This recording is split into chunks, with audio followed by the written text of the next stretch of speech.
Bobby Kennedy Jr., who I have a lot of time and admiration for, is dropping out of the race, and he's going to endorse Donald Trump. I'm sorry to keep everybody waiting. 16 months ago, in April of 2023, I launched my campaign for President of the United States. I began this journey as a Democrat, the party of my father, my uncle, the party which I pledged my own allegiance to long before I was old enough to vote. I attended my first Democratic convention at the age of 6 in 1960. And back then, the Democrats were the champions of the Constitution, of civil rights.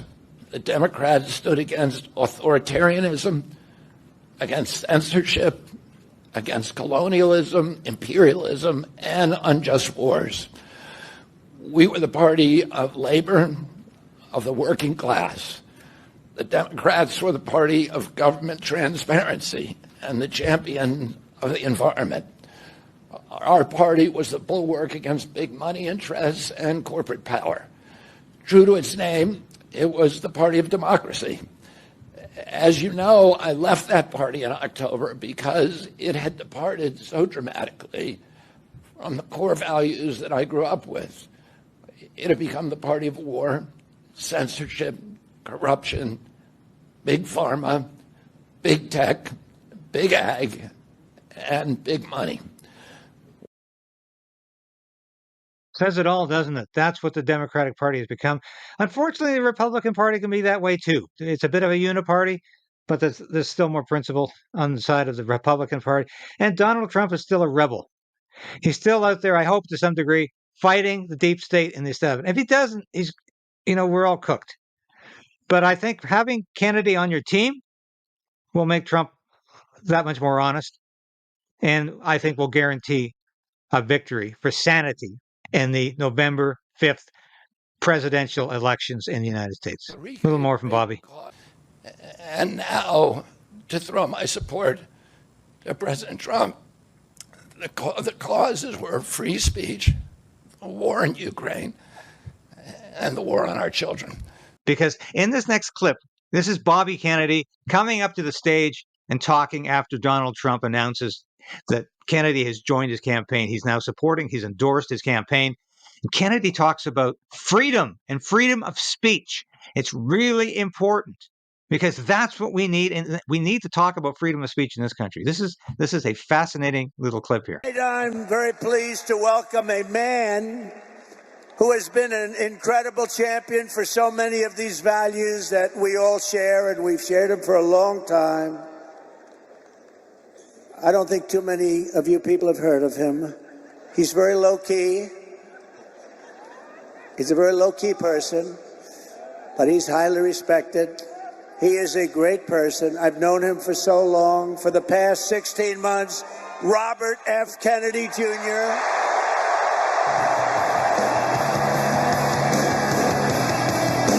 Now, what a response to this guy. Now, I have liked him from day one. He always disagrees with Bobby Kennedy Jr. on environmental issues. But what's important today? What's important today is that we have freedom. We retain our free speech so we can disagree. And that's what we need to focus on in this next election. Thank you.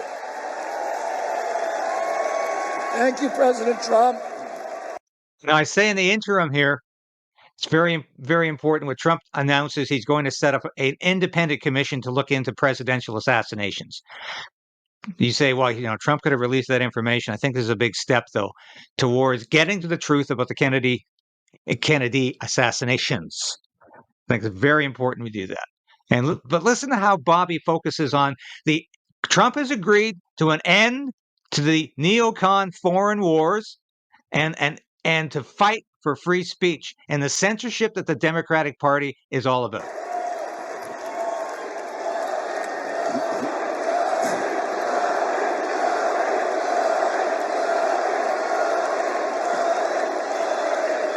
Thank you. A few hours after the assassination attempt at Butler, I got a call from a safe food advocate named Kelly Means, who's been fighting for many years to try to end the corruption at CDC and FDA and USDA. Yes, and the corruption. And these institutions, these regulatory agencies, are actually run by the big food processing companies, the big ag and the chemical companies that they're supposed to regulate. And he said to me that he'd been advising me for many years and on my campaign. And he told me that night that he was also advising President Trump. And he asked if I would talk to President Trump. And I said, of course. And about a few minutes later, I got a call from the president. And we talked. We had a very good talk. And then he invited me to come see him the next day. And I went to Minneapolis and saw him. We met again a couple of weeks later in Florida. And we talked about, not about the things that separate us because we don't agree on everything, but on the values and the issues that bind us together. And one of the issues that he talked about was having safe food and ending the chronic disease epidemic. Now, this is important for Canadians because this is what the COVID vaccine mandates are all Our about. children are now the unhealthiest, sickest children in the world. Don't you want healthy children? You want the right to say And no? don't you want the chemicals out of our food? And don't you want the regulatory agencies to be free from corporate corruption? And that's what President Trump told me that he wanted. He also told me that he wanted to end the grip of the neocons on U.S. foreign policy. Get out of it. Stop funding the war in Ukraine. Big, big news. He said Pierre he didn't Poilievre want needs to any listen. more $200 billion wars in Ukraine, that we could use that money back here in the United States. And Canada, we can use that money here in Canada we're giving to Ukraine. And the safest, the best way to build a safe America is to rebuild our industrial base and rebuild the middle class in this country. This is so damn true. And don't you want a president who's going to get us out of the wars and who's going to rebuild the middle class in this country? And we need a prime minister who's going to get us out of the war. We need to push Poilievre on this. I've been saying that for months. We need to push him on this because that's what the grassroots want. He wanted to end the censorship because the whole basis of American democracy is the free flow of information. Yes. And we know that a government that can silence its opponents has license for any kind of atrocity. Do you hear Justin Trudeau in those words? That's the government we have in Canada. A government that wants to silence your opinion and your speech. And can you think of any time that you can look back in history and say that the people who were censoring were the good guys? They're They're always the bad guys. Because it's always the first step down that slippery slope to totalitarianism. Amen. And don't you want a president who's going to protect America's freedoms?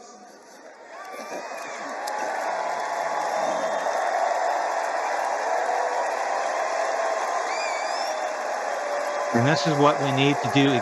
We need to use the U.S. election in Canada. Is going to protect us against totalitarianism.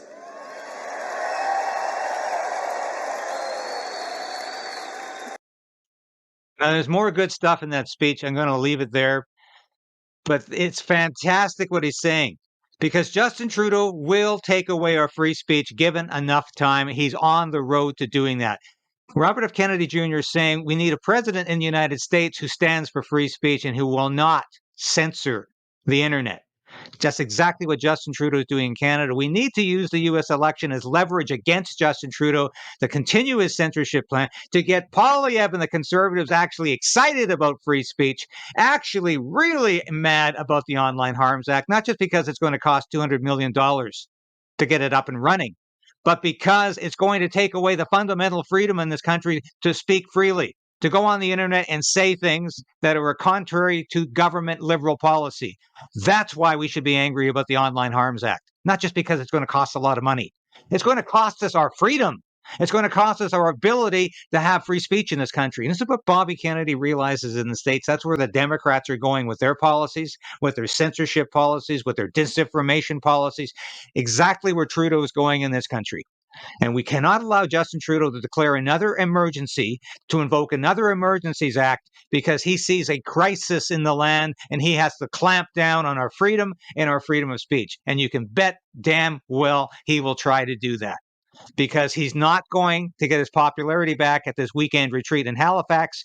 He's not going to get it back by shifting a few people on the decks of the Titanic, otherwise known as a cabinet shuffle. And he's not going to get it back by spending billions of dollars more on his pet projects. That's the lesson we need to learn from Bobby Kennedy joining forces with Donald Trump. We can fight back. We can defeat the pressures and the agencies and the people who want to destroy our free speech in this country. So let's keep resolving to resist. I'm going to leave it there. Thank you so much for watching today. Thank you for watching this episode of Stand on Guard and being a part of the KRAYDEN'S Right channel. If you've watched this episode to this point, you've watched it all. And that's really important for a small station like this. We always say subscribe, hit the bell, be a part of the KRAYDEN resistance. Resolve to resist. That's what we're doing. And if you become a subscriber, if you're a supporter of this station or a member through Substack, through YouTube, and now you can be a local as well, that's so important to us, because I couldn't do this without you. I made a decision to become an independent journalist about a year ago because I wanted to bring all of my experience in the military, in journalism, to you. I don't promise anything I can't deliver. I don't offer clickbait. I offer truth. The truth is out there, and it's my job to bring that truth to light and to you. Thanks for being a part of the KRAYDEN'S Right resistance, and we'll see you again soon. So we are in a very precarious position in this country. We need a political change, but we also need to resolve to resist.